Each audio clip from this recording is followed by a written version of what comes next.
The next day, while I am sad to see you leave, Naruto-sama, we appreciate your aid with the utmost gratitude. Kiyoshi spoke with a small smile. Words cannot begin to even describe how thankful the entire village is to your aid, and your last attacks as a constant reminder of our Uzumaki heritage, of our loyalty to the village. Consider Onoji part of your territory from here on. Naruto chuckled and rubbed the back of his head. Thanks, Kurosoji-chan. It will be some time before Uzuyuki is ready for any territory, though. We've got only 4 ninjas so far, 2 of which are Hakuhime and me. Hana perked up at the statement, smiling mischievously as she stepped. It's 1:35 a.m.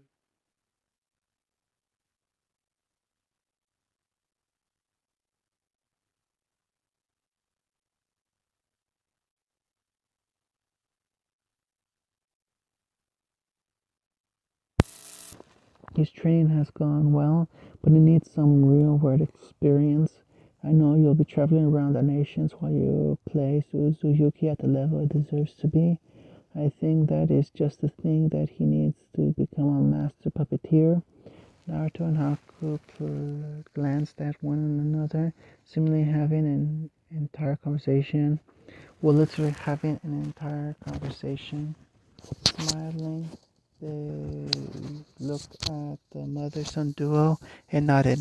It sounds like a good idea to me. Welcome to Uzuyuki Kasenjin.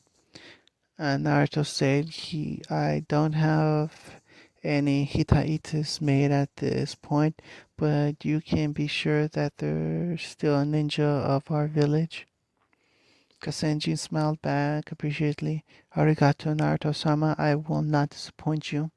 The adults watched as the trio disappeared towards the direction of Enkai and the ruins of the hidden hot water village. I already know he'll make a powerful leader and a great Kage once he reaches that level. Fuaki nodded with a nod. Come, let us make Naruto-sama proud, and knowing Onoji will be protected when he returns here. The trio traveled in comfortable silence, jumping through the trees with little difficulty. Naruto and Haku were extremely impressed with the speed and endurance of their newfound member. He looked maybe 1 or 2 years younger than them, but Kasenjin was easily able to keep up with them as they ran. Naruto-sama, the redhead asked, garnering the attention of both Uzuki.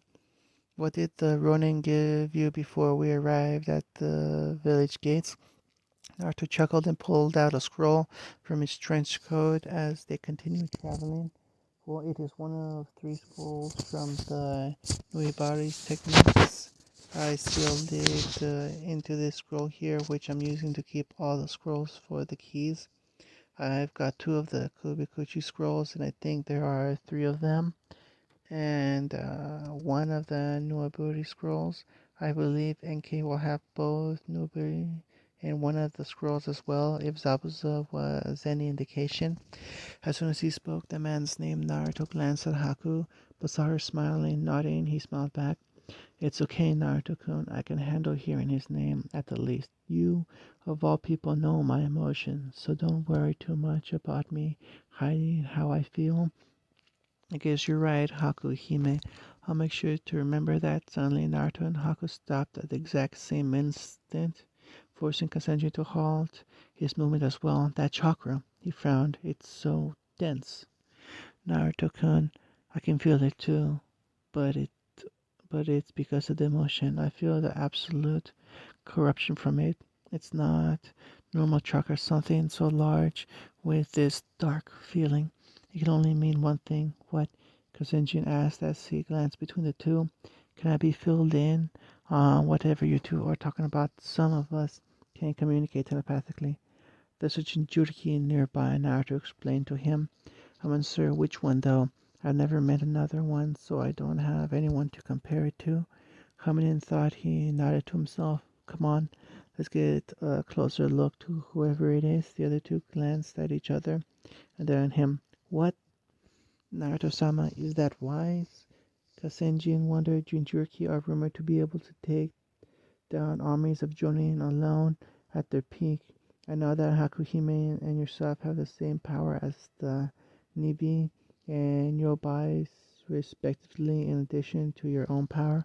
But what if this Jinchuriki is not friendly? It seemed to make the blonde think a moment before he smirked. We're not going to be seen or sensed unless something big happens. I just want to see, alright? Haku and Kasenjin glanced at each other before sighing and following him. Following the large signature of chakra, Naruto could only compare it to Kurama. Kakashi and Zabuza didn't even come close. Ryotsuki and Yotsuki paled in comparison. The signature, it was even almost as high as the combined chakra Haku and him shared. That was the thing that intrigued him the most. He was a Jinchuriki and an Uzumaki, and Haku was a clan Koinuichi. Even if she wasn't raised in one, someone who near that level had to be a strong Jinchuriki, probably at least 6 or 7 tails, given that the two of them had 6 tails between them, even if they didn't quite have full control yet. Stopping its movement, he noticed his two companions to do the same as they found themselves witness to 12 or so Kirigakure ninjas surrounding a single girl with mint green hair, a dark complexion, orange eyes, and if Haku opinionated thoughts were anything to go by, clothing that showed a little too much skin. In her right hand was a sword of what appeared to be water that she defended herself with relatively well, but against what was surely 3 full squads of Chunin, with 1 or 2 Jonin in the mix, it seemed she would fall victim soon enough. In the next instant, she realized some sort of powder at them that flashed brightly in the sunlight. If it momentarily made the trio in the treetops have to blink. Looking at it close up could only be that much worse. It was enough for the girl as she stabbed through one of the ninja, red mixed in with the blue water. The blade was composed of before she pulled out and let him fall to the floor in a burst of speed from her wings. The Jinchuriki slashed down another 2 until one of the ninja blindsided her with a ferocious bolt of water to the side. Seeing her hit the ground with 9 battle-ready Kirigakure shinobi at the ready, Naruto stood. I've seen enough, he pointed out. She's the seven-tailed Shinjuriki. The wings are an ability from manifesting Jomei's tails. I recall Kurama telling me. Seeing the ninja slowly approach her in an effort to be ready for anything she did, he growled, she's basically my sister. Jinchuriki have to stay together. The nation sees us as weapons, but Uzuyuki is different. He told Haku, Kasenji, stay here if you want. I'm helping her. In a swirl of water, he was gone before either of them could even move. It was just in time to use his overly large Zanbato to block one of the Kirin's Tanto and surprise them when they saw the blade. Without even a word, he batted away the much smaller blade before spinning and bisecting the man at the waist. The other 8 kept their distance at that display, glaring at the boy. Who the hell do you think you are? One of the masked ninja asked, two wakashi in hand, to defend himself from this new player. Leave now if you know what's good for you. Leave that sword too, kitty. Gripping the hilt in one hand, he felt the bandages loosen themselves until they fell to the ground, a bit still left on. You think I'll let you hurt my family and then just leave? Anger rising, Naruto felt his blue eyes change purple until finally becoming a deep crimson, eyes slitting. This caused the octet to growl, thinking it was some sort of dojutsu he owned, and labeling him as a bloodline scum. He couldn't care less what they hated him for, already knowing where they would be soon. Actually, I will be leaving soon, once you are all cold as my ice. Feeling his anger take over, Naruto let his Biju chakra course through his muscles as Kubiki Robochu coated itself in sharp ice spikes before he disappeared in a blur of speed. The Sambato ripped into one of the Kirigaki Shinobi's neck, tearing his head from his shoulder. Seeing this, three of the new corpse's teammates tossed dozens of shuriken at him, only for a mirror of ice to block them. Naruto and Haku stepped out and laid a hand on Naruto's shoulder, instantly calming him. "Let's work together, Naruto-kun," she said with a smile as the entire area suddenly became a windscape from what was quickly becoming Haku's signature ninjutsu. He nodded and gripped the blade he held in both hands.